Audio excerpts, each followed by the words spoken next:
കൊച്ചിയിലുള്ള ഞാൻ അങ്ങോട്ട് വിളിക്കാം. കൊച്ചിയിലുള്ള നിങ്ങളുടെ ബോർഡിംഗ് പാസ് മറ്റുള്ള എല്ലാവരും കാണിക്കും. നിങ്ങൾക്ക് മാത്രം എന്താ ഈ പരാതി? ബോർഡിംഗ് പാസ് കാണിക്കാൻ പറ്റുള്ളൂ. നിങ്ങൾ കുറച്ച് കണ്ട് പിന്നെ 10-20 പേര് വരും.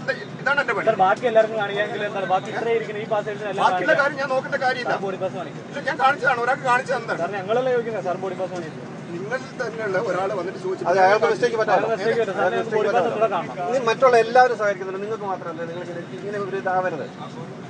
നമുക്ക് പ്രശ്നം നിങ്ങൾ ഈ വില പഠിക്കുന്ന സമയമാണല്ലോ. ശേഷം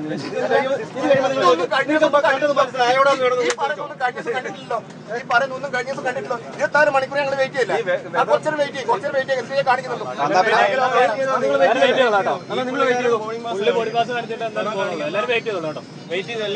പുള്ളിക്ക് വേണ്ടി വെയിറ്റ് ചെയ്തു. പുള്ളിക്ക് വേണ്ടി ബാക്കിയെല്ലാം റെഡിയാണ് എയർക്രാഫ്റ്റിന്. അപ്പൊ നിങ്ങൾ ഇവിടെ ഇറങ്ങിയേ പറ്റുള്ളൂ. അത് ആരാണ് അതിന്റെ ഉത്തരവാദപ്പെട്ട ഒരാൾ? നിങ്ങളാണോ? അങ്ങനെ ഇവിടെ കൂട്ടിക്കൊണ്ട് പോകുന്ന ആരാണ്?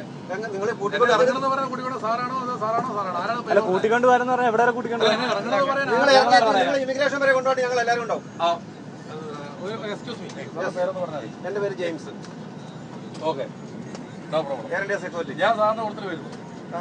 എന്നെ ഇറക്കുന്നത് നിങ്ങളാണ്. അതെ, ഒരാളും കൂടെ ഉണ്ടെന്നോ അല്ലേ? എനിക്ക് അത്ര കിട്ടിയ അതിനാണ് ഞാൻ നിങ്ങളോട് നേരത്തെ ചോദിക്കുന്നത്.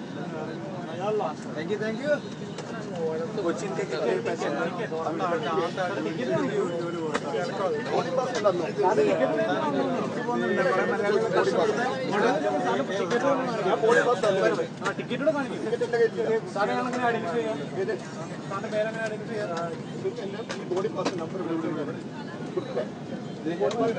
അല്ല, ഇതിനകത്ത് ഒരുപാട് അച്ഛൻ വെച്ചിട്ട് നോ പ്രോബ്ലം. കൊടുക്കുക പുള്ളിക്കാരനെ അയാളെ ഫാദറിനെ കാണാൻ വേണ്ടിയിരിക്കുന്നത്. ഞാൻ വേറൊരാളെ ഉദ്ദേശിക്കുന്നത് ഞാൻ ഇവിടെ നിന്ന് ഇറങ്ങുകയും ചെയ്യില്ല. നിങ്ങൾ ഒരാളെ മാത്രം കേട്ടോ. അല്ല, കാണാൻ പറ്റില്ല. നിങ്ങൾ ഓർത്തിട്ട് മാത്രം കേട്ടോ. ഞാൻ നിങ്ങൾക്ക് വേണ്ടി മാത്രം ഹെൽപ്പ് ചെയ്യാണ്. ഓക്കെ, ഒന്നും വിചാരിക്കണ്ട. ഒന്നും സംസാരിക്കണ്ട. നിങ്ങൾ കാണിക്കുന്ന അക്രമവും ചെറ്റത്തരാണ്. അറിയാമോ? 3 ദിവസമായി കത്തല സാർ വെയിറ്റ് ചെയ്ത് ഞങ്ങള്. എന്താ ഇത്? എന്തെങ്കിലും ഒരു സൊല്യൂഷൻ. 3 ദിവസമായി സാർ ഞങ്ങൾ വെയിറ്റ് ചെയ്തു.